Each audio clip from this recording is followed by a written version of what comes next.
Bihar news में स्वागत है आपका दोस्तों। मैं हूं फिरदौस गनी और आप देख रहे हैं केडीवी लाइव। दोस्तों आज हो चुका है 2 दिसंबर 2024। तो आज की पूरे बिहार की टॉप न्यूज लेकर आए हैं आपके लिए। वीडियो शुरू करने से पहले आपसे एक रिक्वेस्ट है कि अगर आप पहली बार इस चैनल पर आए हैं तो उस चैनल को सब्सक्राइब करके बेल आइकन को प्रेस कर दीजिए और साथ ही वीडियो को लाइक कर दीजिए, अपने दोस्तों के साथ शेयर भी कीजिए। तो चलिए चलते हैं आज की खबरों की ओर।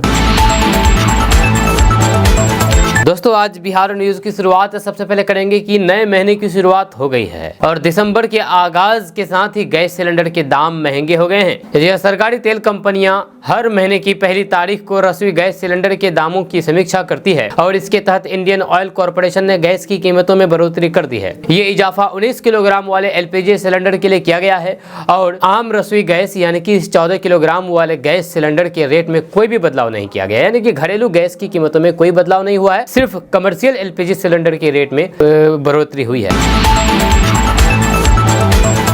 दोस्तों बिहार में जमीन सर्वे को लेकर के एक नया अपडेट सामने आया है। इसके तहत नीतीश सरकार ने मापी पर रैयतों की सुविधा के लिए बिना दाखिल खारिज के ही जमीन मापी करवाने की सहूलियत दी है, यानी कि बिना दाखिल खारिज के ही अब जमीन मापी हो सकती है। इसके तहत अगर आपकी जमीन का दाखिल खारिज यानी कि म्यूटेशन नहीं भी हुआ है तो आप जमीन मापी के लिए पूरा विवरण देकर के आवेदन कर सकते हैं। बिहार राजस्व एवं भूमि सुधार विभाग की ओर से ये जानकारी अपर मुख्य सचिव दीपक कुमार ने दी है। दरअसल सरकार के निर्देश के अनुसार जमीन का किसी कारणवश म्यूटेशन नहीं हो पाया है और जमीन मालिक जमीन की मापी करना चाहते हैं तो इसके लिए वे ऑनलाइन आवेदन कर सकते हैं जमीन मापी के लिए।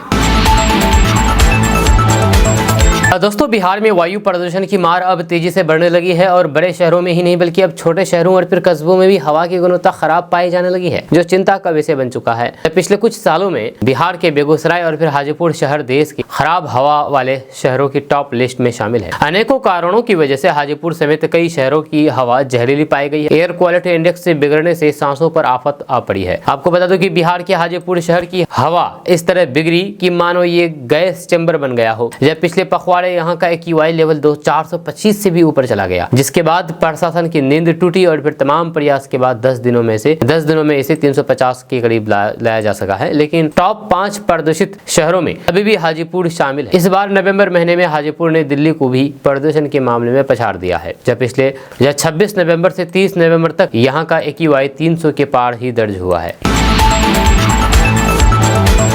दोस्तों बिहार के तापमान में लगातार गिरावट जारी है। देर रात तापमान काफी गिर रहा है, जिसका प्रभाव सुबह तक रह रहा है। ऐसे में सुबह में मौसम के प्रति लापरवाही लोगों के लिए घातक साबित हो सकती है। जब बिहार में सबसे न्यूनतम तापमान 10.2 डिग्री सेल्सियस डेहरी में रिकॉर्ड किया गया है, वहीं पर राज्य में सर्वाधिक अधिकतम तापमान मधुबनी का रहा है। वहां पर अधिकतम तापमान 33.9 डिग्री सेल्सियस रिकॉर्ड किया गया। शनिवार को पटना में अधिकतम तापमान 28 डिग्री सेल्सियस एवं न्यूनतम तापमान 16 डिग्री सेल्सियस रिकॉर्ड किया गया है। राजधानी की हवा में आर्द्रता 78% रिकॉर्ड की गई है। मौसम वैज्ञानिकों का कहना है कि बंगाल की खाड़ी में आए तूफान का बिहार पर कोई भी प्रभाव पड़ने की उम्मीद नहीं है। यह तूफान ने तमिलनाडु में व्यापक प्रभाव डाला है। आंध्र प्रदेश तक तूफान प्रभावित कर सकता है। स्थानीय कारणों से बिहार के तापमान में लगातार गिरावट जारी है। जहाँ आजकल शाम को तापमान में काफी तेजी से गिरावट दिखी जा रही है। शाम को 5 से 7 बजे के करीब ज्यादा तेजी से तापमान गिर रहा है, जहाँ आगे भी इस तरीके की स्थिति बने रहने की उम्मीद की जा रही है। वहीं पर समस्तीपुर में पिछले 2 दिनों से दिन में खिल रही धूप ने ठंड से जूझ रहे लोगों को राहत दी है। ठिठुरती ठंड के बीच चमकती धूप ने लोगों को थोड़ी राहत का एहसास कराया है। हालांकि दिन ढलते ही कोहरा और तेज ठंडी हवाएं फिर से अपनी दस्तक देकर के लोगों को ठिठुरने पर मजबूर कर रही है। मौसम की इस आंख मिचौली ने लोगों को असमंजस में डाल दिया है। जब ठंड से बेहाल लोग अब मौसम के हर बदलाव पर निगाह बनाए हुए हैं। दोस्तों बिहार के मुख्यमंत्री नीतीश कुमार बार बार ये पूछते हैं कि 2005 के पहले क्या हुआ होता था। पिछले दिनों भी उन्होंने यही सवाल किया। इस पर लालू प्रसाद यादव की लाडली बेटी रोहिणी आचार्य ने एक्स पर पोस्ट करके बता दिया है कि 2005 से पहले क्या क्या नहीं होता था। उन्होंने एक लंबी पोस्ट करके नीतीश कुमार की सरकार में हुए तमाम भ्रष्टाचार के आरोपों को और फिर मुद्दों को उठाया है। जो उनके इस पोस्ट पर अब राजनीति भी गर्म हो गई है। जब बीजेपी ने भी सीधे तौर पर इस बयान को लेकर के निशाना साधा है। दरअसल रोहिणी ने पोस्ट करके लिखा है कि 2005 के पहले ये होता था, 2005 के पहले वो होता था, 2005 के पहले क्या होता था। ऐसा लगातार बोलना ही बोलने वालों की मनसा, कुंठा, पूर्व वगैरह और फिर मानसिक दिवालियापन को दर्शाता है। सत्यापित, प्रमाणित पलटीबाज, मौका परस्ती, धोखेबाजी, आत्ममुग्धता, नैतिक खोखलेपन की सबसे मुफीद मिसाल को आईने में अपना बदरंग स्याह चेहरा दिखता नहीं है और घिसे रिकॉर्ड प्लेयर की तरह सुई 2005 से पहले पर ही अटकी रहती है। उन्होंने ये भी लिखा है कि बिना पैंदी बिना जनाधार वाले से पूछना चाहिए कि क्या 2005 से पहले बिहार में मुजफ्फरपुर महापाप जैसा घृणित कुकृत्य हुआ था जी? क्या देश का सबसे बड़ा ट्रेजरी घोटाला सृजन घोटाला हुआ था जी? क्या बुडको में 1300 करोड़ रुपए का घोटाला हुआ था जी? क्या मुख्यमंत्री पर हत्या का मुकदमा चला था जी? क्या सत्ता के संरक्षण में जहरीली अवैध शराब का कारोबार धड़ल्ले से होता था जी? हर एक महीने जहरीली शराब से दर्जनों लोगों की जान जाती थी। ऐसे में कई अनगिनत सवाल लालू प्रसाद यादव की बेटी ने किए हैं जो कि नीतीश सरकार में हुए हैं।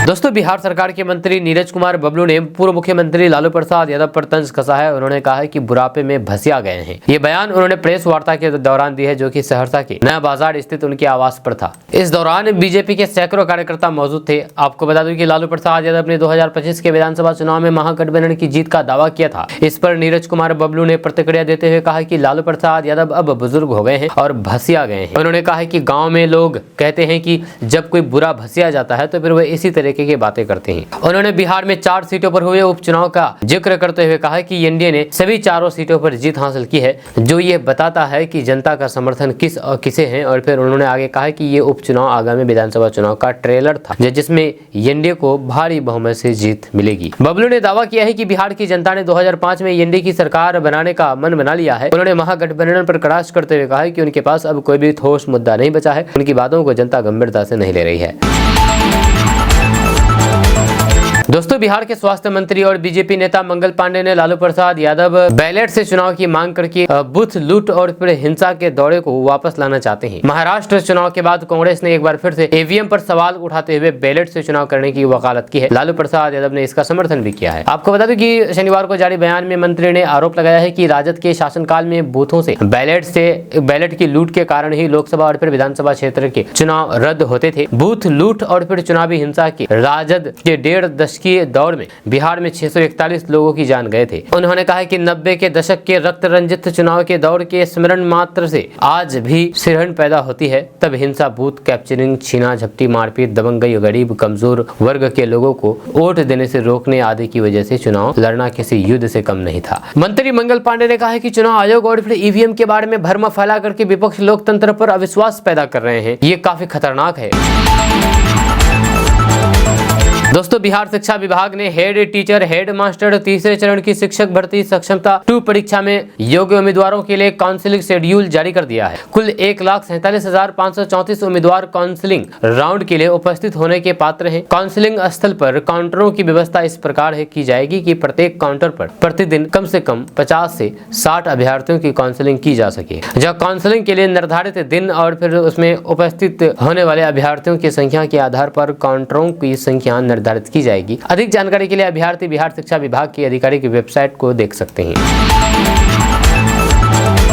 दोस्तों, देश के सभी राज्यों को पीछे छोड़ते हुए बिहार ने इस साल फिक्की द्वारा दिए जाने वाले देश के प्रतिष्ठित इंडिया स्पोर्ट अवार्ड 2024 अपने नाम कर लिया है। जहां फिक्की की तरफ से दिए जाने वाला ये अवार्ड खेल के क्षेत्र में सबसे प्रतिष्ठित अवार्ड में से एक है। इसके लिए दिल्ली में स्थित फिक्की के कमीशन हॉल में भव्य समारोह आयोजन किया गया था। इस समारोह में बिहार राज्य खेल प्राधिकरण के महानिदेशक रविंद्रन शंकरन ने इंडिया स्पोर्ट अवार्ड 2024 को ग्रहण किया है। यह देश की फेमस और हाई स्टैंडर्ड्स ऑर्गेनाइजेशन फिक्की यानी कि federation of Indian chamber of commerce and industries की तरफ से इमेजिंग स्टेट प्रोमोटिंग स्पोर्ट्स की कैटेगरी के तहत ये पुरस्कार बिहार के खेल प्राधिकरण को उनके काम के आधार पर दिया जाता है। यह अवार्ड फिक्की टर्फ 2024 14वें वैश्विक खेल शिखर सम्मेलन का भी हिस्सा है। बिहार को यह अवार्ड खेल के क्षेत्र में लगातार बढ़ती भागीदारी, उत्कृष्ट प्रयास और अंतर्राष्ट्रीय स्तर की प्रतियोगिताओं में बेहतर और सफल आयोजन को देखते हुए दिया गया है।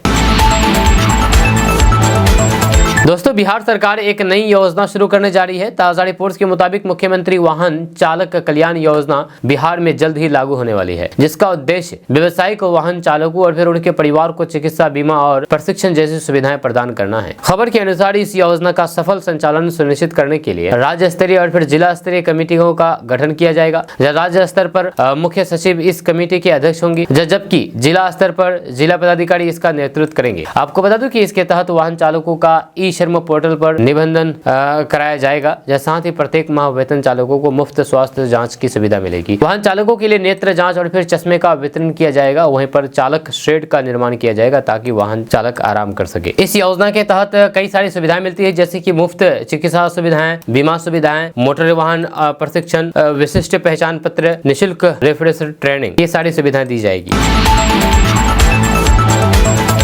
जेडीयू बिहार प्रदेश अध्यक्ष उमेश कुशवाहा ने कहा कि लोकसभा और विधानसभा उपचुनाव के परिणाम ने भी ये साबित कर दिया है कि बिहार में हमारे नेता का कोई भी विकल्प नहीं है। जो लोग हमारे राजनीतिक भविष्य को लेकर के अनर्गल दावे कर रहे थे, उनके जुबान पर बिहार की जनता ने ताला जड़ दिया है। जहां उमेश कुशवाहा ने लाला लाजपत राय पार्क मैदान में जिला स्तरीय कार्यकर्ता सम्मेलन में कहा कि बड़े लक्ष्य को हासिल करने के लिए आधार का मजबूत होना अति आवश्यक है। इसलिए हमें अपने पार्टी की निचली इकाइयों को सशक्त बनाने पर अधिक जोर देना है। उन्होंने कहा कि नीतीश सरकार में सड़क, बिजली, पानी, स्वास्थ्य, शिक्षा और फिर रोजगार की दिशा में ऐतिहासिक कार्य हुए हैं। अंतिम पंक्ति में खड़े समाज की हर शोषित और वंचित तक विकास योजनाओं का लाभ पहुंचा है। साथ ही सुदूरवर्ती ग्रामीण इलाकों तक आधारभूत संरचनाओं का तेजी से विस्तार हो रहा है। जेडीयू प्रदेश अध्यक्ष ने कहा कि डबल इंजन की एनडीए सरकार विकसित और फिर समृद्ध बिहार के संकल्प को पूरा करने में जी जान से जुटी हुई है। मुख्यमंत्री नीतीश कुमार ने जाति धर्म की सीमाओं से ऊपर उठ करके समाज के हर वर्ग की एक समान चिंता करते हैं। उन्होंने कहा कि एनडीए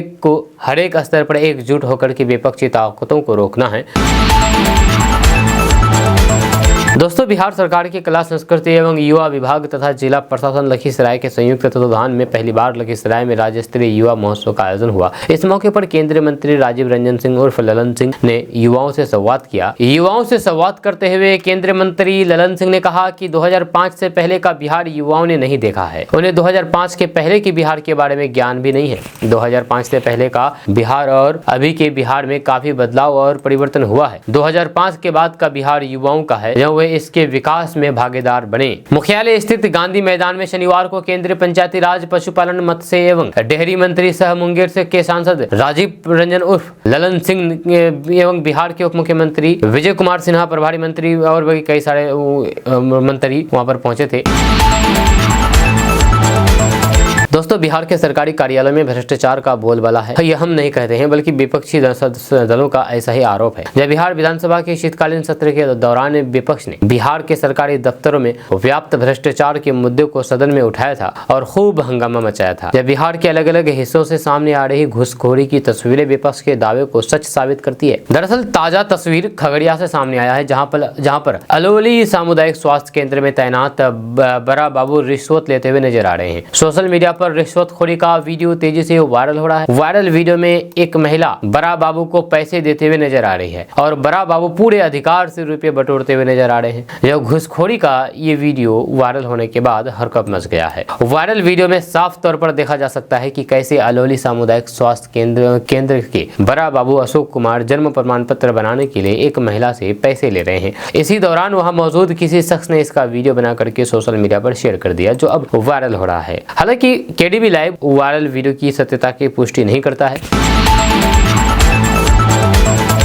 बिहार के बांका जिले में हनुमान मंदिर में तोड़फोड़ की गई है। जी हां, हनुमान मंदिर में तोड़फोड़ की गई है बिहार के बांका जिले में। जिले के बसकुपी बजरंगबली मंदिर में बुधवार को तोड़फोड़, छेड़छाड़, झंडा फेंकने, सिगरेट पी करके फेंक देने के मामले में पुलिस ने नामजद 4 में से 3 आरोपियों को धर दबोचा है। शुक्रवार रात थाना प्रभारी अमर कुमार और फिर सहायक थाना प्रभारी मनोरंजन महतो की अगुवाई में पुलिस ने छापेमारी करके तीनों अपराधी आरोपियों को गिरफ्तार कर लिया है। वहीं फिर अन्य आरोपियों की गिरफ्तारी के लिए पुलिस छापेमारी कर रही है। वहीं पर पकड़े गए तीनों आरोपियों नागादेरी गांव निवासी इसहाक अंसारी, अशरफ अंसारी और फिर आलम अंसारी की शनिवार को सामुदायिक स्वास्थ्य केंद्र करो में मेडिकल जांच के बाद न्यायालय के आदेश पर जेल भेज दिया गया है। थाना प्रभारी अमर कुमार ने बताया है कि फरार नामजद अभियुक्त फुरकान अंसारी को भी जल्द गिरफ्तार करके जेल भेजा जाएगा। जानकारी के अनुसार शुक्रवार रात थाना प्रभारी अमर कुमार के नेतृत्व में पुलिस टीम द्वारा कई जगहों पर तोड़फोड़ छापेमारी की गई थी। जानकारी के अनुसार शुक्रवार रात थाना प्रभारी अमर कुमार के नेतृत्व में पुलिस टीम द्वारा कई जगहों पर ताबड़तोड़ छापेमारी की गई।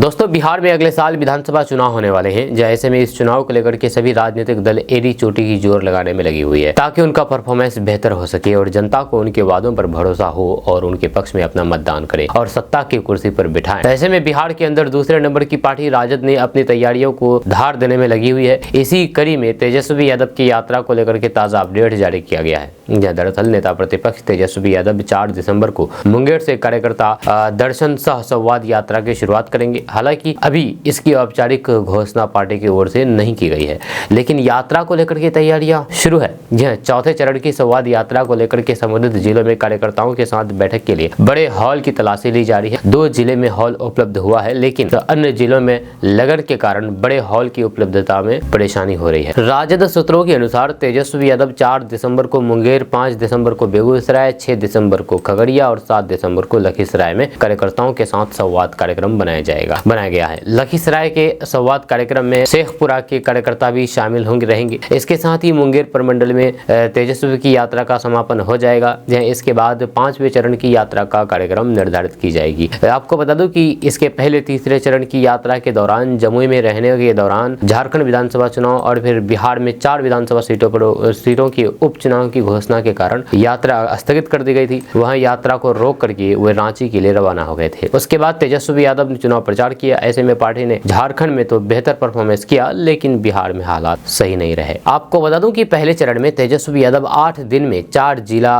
गए थे। तेजस्वी यादव ने समस्तीपुर, दरभंगा, मधुबनी और मुजफ्फरपुर में राजद नेताओं और कार्यकर्ताओं से मुलाकात की थी।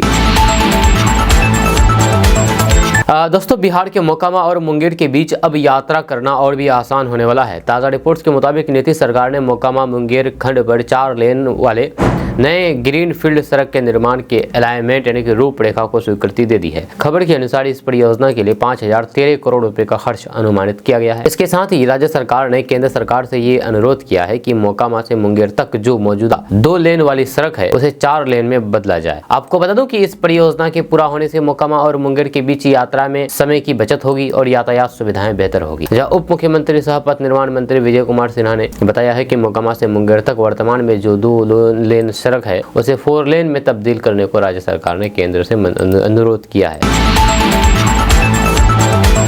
दोस्तों बिहार के गोपालगंज जिले में HIV पॉजिटिव मरीजों की संख्या में तेजी से बढ़ोतरी हो रही है। अप्रैल 2024 से लेकर के अक्टूबर 2024 तक 6 महीने में 228 नए मरीजों की पहचान की गई है। इस दौरान जिले में कुल 3200 मरीज ऐसे हैं जो ART सेंटर से नियमित रूप से इलाज और दवाइयां ले रहे हैं। यहाँ सदर अस्पताल गोपालगंज के नोडल पदाधिकारी डॉक्टर अरविंद कुमार के अनुसार मरीजों की संख्या में ये वृद्धि चिंता का विषय है। उन्होंने बताया है कि पिछले 6 महीनों में 228 नए संक्रमित मामले सामने आए हैं और अस्पताल में HIV संक्रमित मरीजों की काउंसलिंग और फिर दवा वितरण की प्रक्रिया जारी है। इसके अलावा डॉक्टरों ने लोगों से अपील की है कि वे समय समय पर अपनी जांच करवाएं ताकि संक्रमण का जल्द पता चल सके और फिर इलाज में कोई भी देरी ना हो। हालांकि जिले में जांच की संख्या में कमी देखी जा रही है, जो कि एक बड़ी समस्या बन सकती है। यदि लोग जांच के प्रति जागरूक नहीं होंगे तो फिर भविष्य में मरीजों की संख्या और बढ़ सकती है। इसी बीच राज्य में यानी कि बिहार में HIV संक्रमण के मामले में बढ़ोतरी का अनुमान जताया जा रहा है।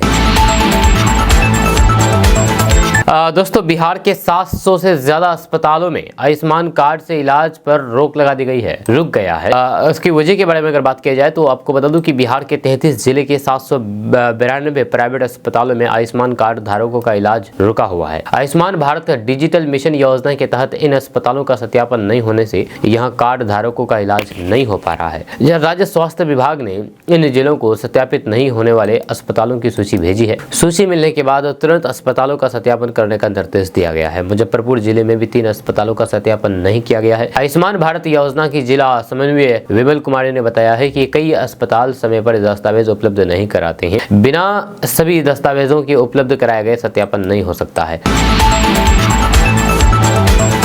नीतीश कुमार की यात्रा पर शनिवार को आरजेडी प्रवक्ता मृत्युंजय तिवारी ने तंज कसा है। उन्होंने कहा है कि झारखंड का चुनाव परिणाम बता रहा है कि बिहार में एनडीए की सरकार जा रही है। आरजेडी प्रवक्ता ने कहा कि अब नीतीश कुमार यात्रा क्या ही निकालेंगे, अब तो चुनावी वर्ष है। उन्होंने पिछले साल 20 वर्षों में जो यात्रा की है, जिसमें उन्होंने जनता की गाड़ी कमाई को लुटाया है, उन्हें उसका हिसाब देना चाहिए। अब ये इस सरकार की अंतिम यात्रा है। झारखंड का चुनाव परिणाम बता रहा है कि बिहार में एनडीए की सरकार जा रही है। आपको बता दें कि 15 दिसंबर से शुरू होने वाली नीतीश कुमार की इस यात्रा को महिला संवाद यात्रा नाम दिया गया है, जिसका मुख्य उद्देश्य महिलाओं को अपने पक्ष में करना है। बिहार सहित उत्तर भारत के कई राज्यों में महिला वोटरों की अहम भूमिका होती है। हाल के महाराष्ट्र और झारखंड चुनाव में महिलाओं ने बीजेपी गठबंधन और हेमंत सोरेन की पार्टी को जीत दिलाने में महत्वपूर्ण योगदान दिया। इसी कारण नीतीश कुमार भी महिलाओं को अपने पक्ष में लाने की कोशिश कर रहे हैं। महिलाएं हमेशा से नीतीश कुमार के समर्थन में रही है और इसके पीछे कई योजनाओं का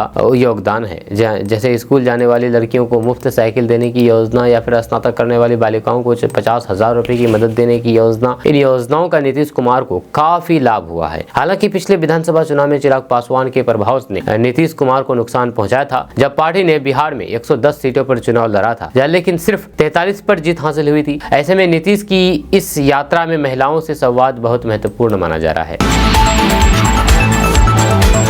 दोस्तों, बिहार के सरकारी स्कूलों के शिक्षकों के लिए एक अच्छी खबर सामने आ रही है। ताजा रिपोर्ट्स के मुताबिक बिहार सरकार ने घोषणा की है कि जिन शिक्षकों की सैलरी में कटौती की गई थी, उन्हें वे राशि वापस की जाएगी। खबर के अनुसार बिहार शिक्षा विभाग इस मामले की समीक्षा कर रहे हैं, जहां और उम्मीद जताई जा रही है कि दिसंबर तक संबंधित आदेश जारी कर दिया जाएगा। इस फैसले की जानकारी खुद बिहार के शिक्षा मंत्री सुनील कुमार ने विधान परिषद में दी है। आपको बता दूं कि ये कदम बिहार के सरकारी स्कूलों के शिक्षकों के लिए खुशी का कारण बन गया है और शिक्षा विभाग के इस निर्णय की व्यापक सराहना हो रही है। शिक्षकों की सैलरी में कटौती को लेकर के ये फैसला उनके हक में एक महत्वपूर्ण कदम है। दरअसल बिहार विधान परिषद में इस मुद्दे पर चर्चा करते हुए सदस्य कुमार नागेंद्र ने सवाल किया था, तो फिर क्या था कि सरकारी शिक्षकों की सैलरी में कटौती क्यों की गई। इस पर जदयू सदस्य संजीव कुमार सिंह ने भी अपनी बात रखते हुए बताया है कि लगभग 10,000 शिक्षकों का वेतन काटा गया है। इसमें से कई शिक्षकों का 15-15 दिनों का वेतन काट लिया गया है, जो कि अवकाश लेकर के आंदोलन में शामिल हुए थे। अब सरकार ने इसे संज्ञान लेते हुए शिक्षकों का कटौती किया गया वेतन वापस करने का निर्णय लिया है। दोस्तों, बिहार में हाल ही में संपन्न हुए इमामगंज विधानसभा उपचुनाव के बाद जनसुराज पार्टी के सूत्रधार प्रशांत किशोर विपक्ष के निशाने पर आ गए हैं। जब पूर्व मुख्यमंत्री और केंद्रीय मंत्री जीतन राम मांझी ने जनसुराज पर झूठे प्रचार और धोखाधड़ी का आरोप लगाया, उन्होंने कहा है कि लोगों को गुमराह करके वोट हासिल किए गए हैं। जीतन राम मांझी ने दावा किया है कि जनसुराज पार्टी ने बिहार के बाहर से 50 लड़कियां और 200 लड़के बुला करके इमामगंज के लोगों को दिग्भ्रमित किया। जीतन राम मांझी ने कहा है कि ये लोग 2 महीने तक यहाँ पर रुके, जहाँ रेवटी लगाई यानी कि दावत लगाई गई, खान पान हुआ और लोगों को प्रभावित करने की कोशिश की गई। रात में 100 से 150 लोगों को खिलाने की व्यवस्था होती थी। उनका आरोप है कि प्रशांत किशोर ने इन गतिविधियों से लोगों को अपनी ओर आकर्षित करके झूठे वादों के जरिए वोट जुटाए हैं। जीतन राम मांझी ने प्रशांत किशोर पर तंज कसते हुए कहा है कि उनके पास पैसा और संसाधन है, जिसकी बदौलत वे मैनेजमेंट के नाम पर झूठे वादों के साथ लोगों को फंसाने में कामयाब रहे। उन्होंने कहा कि प्रशांत किशोर ने अरबों रुपए जमा लिए हैं, उसी पैसे से झूठा प्रचार करके इमामगंज और डुमरिया की जनता को भ्रमित किया है। दोस्तों, बिहार की राजनीति की गर्माहट बढ़ गई है। एनडीए विकास और फिर सुशासन की बात करके जनता को आरजेडी के जंगल राज की याद दिलाता है। या दूसरी ओर राजद मुस्लिम यादव में यानी कि एमवाई से हट करके ए टू जेड की पार्टी बनने पर जोर दे रहा है। इधर नेता प्रतिपक्ष तेजस्वी यादव राजद का एक और चेहरा सामने लाने की कोशिश कर रहे हैं। इसमें नौकरी, रोजगार, जाति जनगणना, आरक्षण जैसे मुद्दे शामिल है। वहीं पर तेजस्वी यादव की मां और पूर्व सीएम राबड़ी देवी नया ट्विस्ट ले आई है। हालांकि इसके पीछे राजद सुप्रीमो लालू प्रसाद यादव का दिमाग माना जा रहा है। आपको बता दूं कि पूर्व मुख्यमंत्री राबड़ी देवी ने वर्षों बाद फिर मैथिली भाषी लोगों के लिए अलग मिथिलांचल राज्य की मांग करके भाजपा को चौंका दिया है। राबड़ी देवी ने तर्क भी दिया है कि प्रदेश की 1/3 आबादी मैथिली बोलती है, इसलिए मिथिलांचल के विकास के लिए जरूरी है कि इसे अलग राज्य का दर्जा दिया जाए। राबड़ी देवी ने बिहार विधान परिषद में 2018 में भी ये मांग कर चुकी है। जब पूर्व मुख्यमंत्री राबड़ी देवी की ये मांग चर्चा में है, क्योंकि उनके पति पूर्व मुख्यमंत्री लालू प्रसाद यादव बिहार झारखंड बंटवारे के खिलाफ थे। उन्होंने सदन में कहा था कि बिहार झारखंड का बंटवारा मेरी लाश पर होगा। साल 2000 में लोकसभा में गहमा-गहमी थी। यहाँ तत्कालीन गृह मंत्री लाल कृष्ण आडवाणी बिहार पुनर्गठन विधेयक पेश करने वाले थे। उनके माध्यम से बिहार से अलग करके झारखंड राज्य बनाया जाना था। लालू इसके विरोध में थे। इस चाल में कांग्रेस एक कदम आगे चली, जब कांग्रेस ने झारखंड राज्य के निर्माण को सहमति भी दे दी। यही लालू की राजनीति बाजी पलट गई। वे चाहकर भी कुछ नहीं कर सकते थे। तब राजद कांग्रेस को नुकसान पहुंचाने की स्थिति में नहीं थी। दूसरी ओर बिहार में कांग्रेस के समर्थन से राबड़ी देवी सरकार चल रही थी। अब लग रहा है कि लालू बीजेपी को उसकी पुरानी चाल में मात देना चाहते हैं। दोस्तों नीतीश सरकार ने बिहार में शराबबंदी कर रखी है, इसके बावजूद भी इसके बिहार में बड़े पैमाने पर अवैध शराब पड़ोसी राज्यों से लेकर के पड़ोसी देश नेपाल से बिहार पहुंच रही है। इसकी वजह से सरकार की किरकिरी भी हो रही है और विरोधी दल बिहार में शराबबंदी को फेल बता करके सरकार पर निशाना साध रहे हैं। लेकिन अब बिहार सरकार के उत्पाद विभाग के मंत्री रत्नेश सदा ने और भी कड़े कदम उठाने के संकेत दिए हैं। इसके तहत जिन राज्यों से शराब आती है उन राज्यों से संपर्क करके विभाग के अधिकारियों को निर्देश दिया है कि उन राज्यों के मुख्य सचिव से संपर्क साध करके आग्रह करें कि अवैध शराब बिहार भेजने वालों को चिन्हित करके उन पर कार्रवाई करें। दरअसल उत्पाद विभाग का मानना है कि जिस जगह से अवैध शराब आने की आशंका रहती है उन राज्यों के मुख्य सचिव से बहुत जल्द बिहार का उत्पाद विभाग संपर्क साधेगा। सिर्फ पड़ोसी राज्यों से ही नहीं बल्कि पड़ोसी देश नेपाल के अधिकारियों से भी संपर्क साधने की तैयारी है।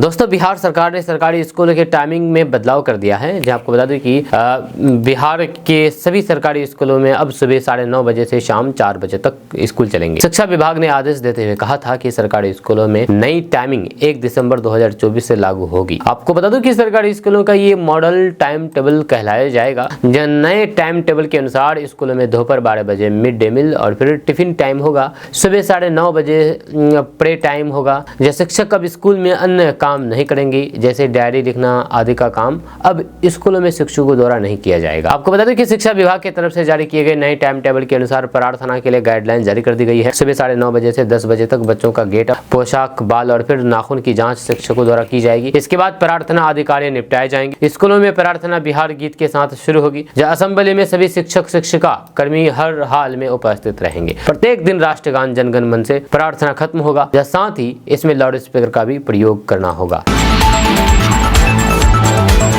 बिहार के सीमांचल इलाके से जो खबर सामने आ रही है वह परेशान कर देने वाली है कि बिहार के सीमांचल के इलाकों में एड्स के हजारों मरीज मिले हैं। इससे स्वास्थ्य विभाग के हाथ पांव फूल रहे हैं। डॉक्टरों को इस बात की चिंता सता रही है कि कहीं सीमांचल के इलाके से ये बिहार के दूसरे इलाकों तक न फैल जाए। आपको बता दूं कि सीमांचल के किशनगंज, अररिया, पूर्णिया, कटिहार में एड्स की बीमारी काफी ज्यादा भयावह रूप ले रही है। ये महामारी के रूप ले रही है। जैसे कि कोरोना महामारी आया था उसी तरह से एड्स लगातार लोगों में फैल रही है। एड्स की बीमारी काफी घातक और खतरनाक होती है जो कि सीमांचल के लोगों को अपने जाल में जकड़ रही है। आपको बता दें कि बिहार के सीमांचल क्षेत्र में HIV यानी कि एड्स के मामले लगातार बढ़ रहे हैं जिससे ये इलाका चिंता का विषय बन चुका है। जब विशेष रूप से पूर्णिया और फिर आसपास के इलाकों में एड्स के मरीज की संख्या में तेजी से वृद्धि हो रही है। ये जानलेवा बीमारी इस क्षेत्र में इतनी फैल चुकी है कि आम लोग और फिर स्वास्थ्य विभाग दोनों ही इसके बढ़ते प्रभाव को लेकर के चिंतित है।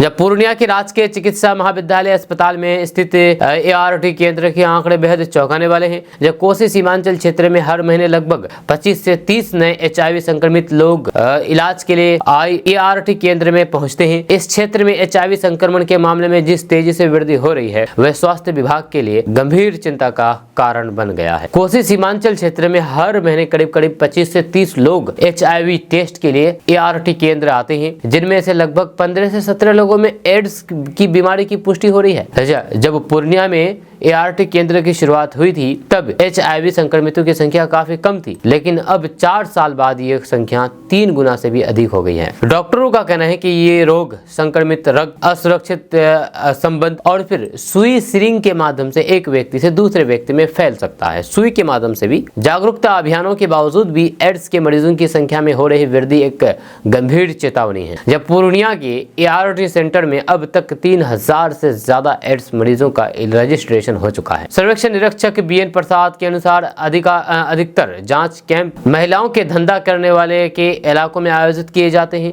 और उनमें से अधिकतर मामले भी उन्हीं इलाकों के से सामने आते हैं। हालांकि ड्रग्स के लिए इस्तेमाल की गई एक ही सुई या फिर सिरिंज के मामलों की संख्या इन इलाकों में बहुत कम है।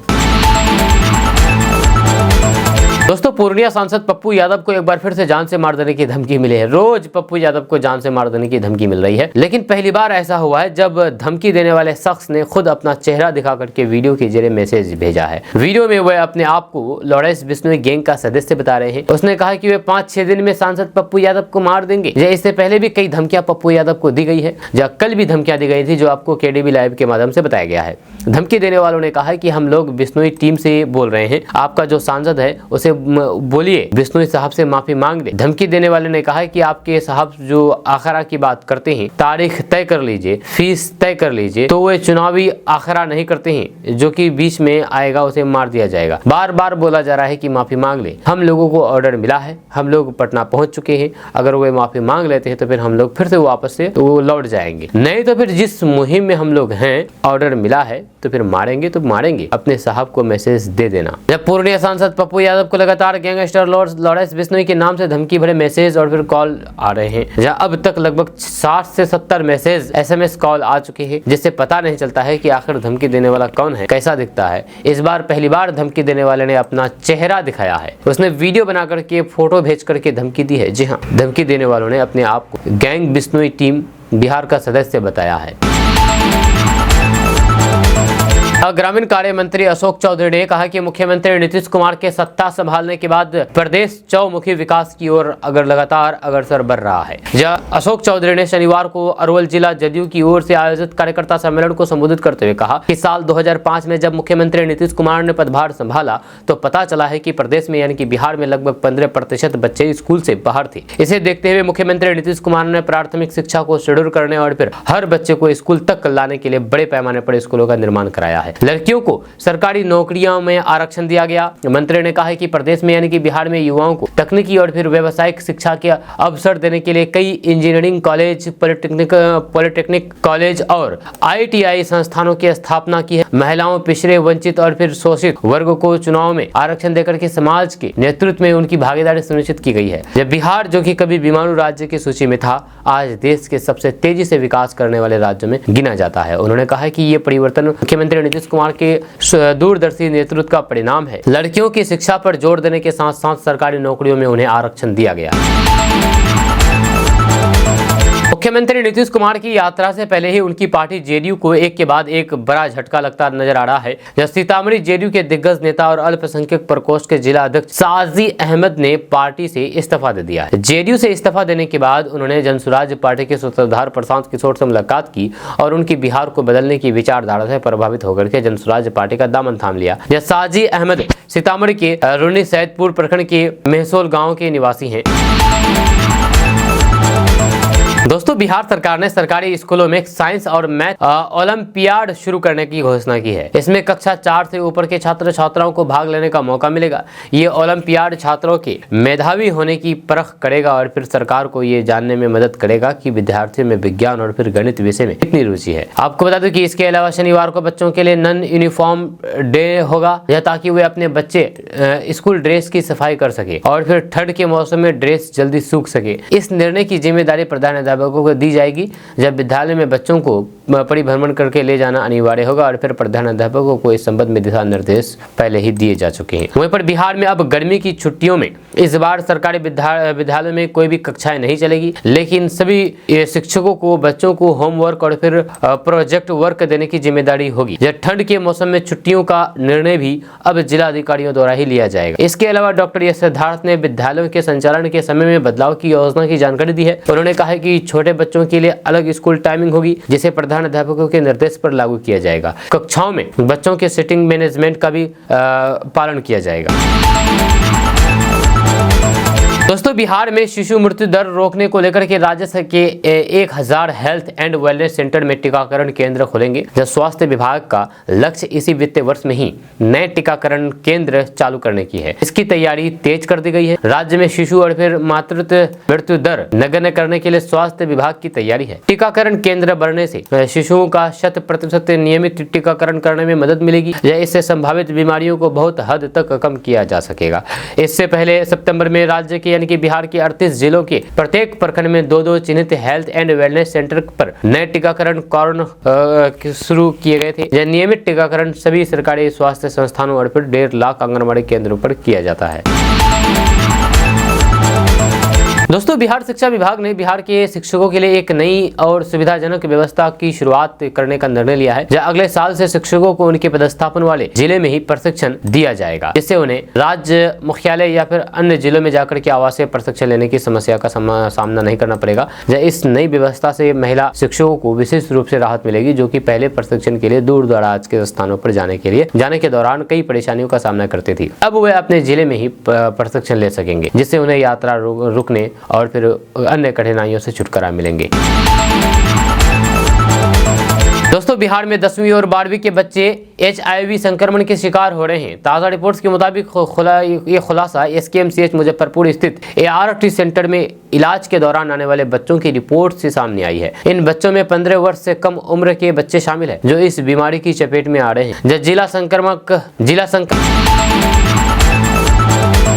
दोस्तों, किशनगंज जदयू की तरफ से जदयू कार्यकर्ता सम्मेलन रखा गया और ये कार्यकर्ता सम्मेलन किशनगंज के मदरसा अंजुमन इस्लामिया में आयोजित की गई। जहां आपको बता दूं कि यहां पर मुख्य अतिथि के रूप में बिहार विधानसभा उपाध्यक्ष नारायण यादव, ऊर्जा मंत्री विजेंद्र यादव, पूर्व सांसद गुलाम रसूल बलियावी सहित अन्य दर्जनों नेता शामिल हुए। यह सम्मेलन में किशनगंज जिले के अलावा सभी प्रखंड के जदयू अध्यक्ष, पदाधिकारी, विधायक, पूर्व मंत्री आदि शामिल हुए। मुख्य अतिथि बिहार विधानसभा उपाध्यक्ष नरेंद्र नारायण यादव ने सम्मेलन को संबोधित करते हुए कहा कि नीतीश कुमार बिहार के सर्वमान्य नेता है, जिन्हें न सिर्फ बिहार बल्कि पूरा देश विकास पुरुष के नाम से जानता है। नीतीश कुमार के 19 साल के शासनकाल पूरे बिहार में न्याय के साथ सभी जाति समुदाय का विकास हुआ है। आज पूरा देश नीतीश कुमार के विकास मॉडल को अपना करके अपने अपने राज्यों में विकास को गति दे रहे हैं। ऊर्जा मंत्री विजेंद्र प्रसाद यादव ने कहा है कि 2006 में पंचायती राज में महिला आरक्षण के बिल का विरोध सबों ने किया, लेकिन मुख्यमंत्री नीतीश कुमार ने महिला आरक्षण लागू करवाया। ऊर्जा मंत्री ने कहा है कि पूर्णिया में हवाई अड्डा का निर्माण होने से हज करने वालों को जाने में सुविधा होगी। बिहार के अगल बगल के राज्यों की तुलना में बिहार में सबसे सस्ती बिजली मिलती है। वहीं पर पूर्व सांसद गुलाम रसूल बलियावी ने कहा है कि वर्तमान सरकार ने मदरसा शिक्षकों के वेतन में भी वृद्धि की है, 300 गुना वृद्धि की है। मुख्यमंत्री नीतीश कुमार ने सभी धर्मों के बच्चों के साथ मुसलमानों के बच्चों को भी योजना का लाभ दिया है। जब पूर्व प्रदेश अध्यक्ष महिला प्रकोष्ठ श्वेता विश्वास ने कहा कि महिलाओं की स्थिति पहले से ज्यादा बदली है। जब 2006 में मुख्यमंत्री नीतीश कुमार की पहल पर पंचायत में भागीदारी के लिए 50% आरक्षण मिला। साइकिल योजना, पोशाक योजना सहित अन्य योजना ला करके मुख्यमंत्री नीतीश कुमार ने महिलाओं की तस्वीर बदल दी है। जब नीतीश कुमार ने बिहार को सजाया और संवारा, जब न्याय के साथ विकास हुआ है। उन्होंने सम्मेलन की सफलता पर जिला के सभी जदयू नेता को खास तौर पर से धन्यवाद दिया है। जब पूरी टीम के अथक प्रयास से ये संभव हुआ है। सम्मेलन के माध्यम से लोगों से नीतीश कुमार के 19 साल के कार्यों और फिर उपलब्धियों को जन जन तक पहुंचाने का काम करें। वहीं पर सुपौल के सांसद दिलेश्वर कामत ने कहा है कि संगठन की मजबूती के लिए सम्मेलन का आयोजन किया जा रहा है। जब कार्यकर्ता पार्टी की रीढ़ है। पूर्णिया के पूर्व सांसद संतोष कुशवाहा ने कहा है कि मुख्यमंत्री नीतीश कुमार ने सभी जाति के लोगों के लिए विकास का कार्य किए हैं। जब किसी के बहकावे में आने की जरूरत नहीं है। जब मंच संचालन वरीय जदयू नेता बुलंद अख्तर हाशमी कर रहे थे। जदयू जिलाध्यक्ष मास्टर मुजाहिद आलम ने धन्यवाद ज्ञापन किया है। आपका इसके बारे में क्या कहना है, नीचे कमेंट बॉक्स में कमेंट करके जरूर बताइएगा। मिलते हैं नेक्स्ट वीडियो के साथ। जय हिंद, जय भारत।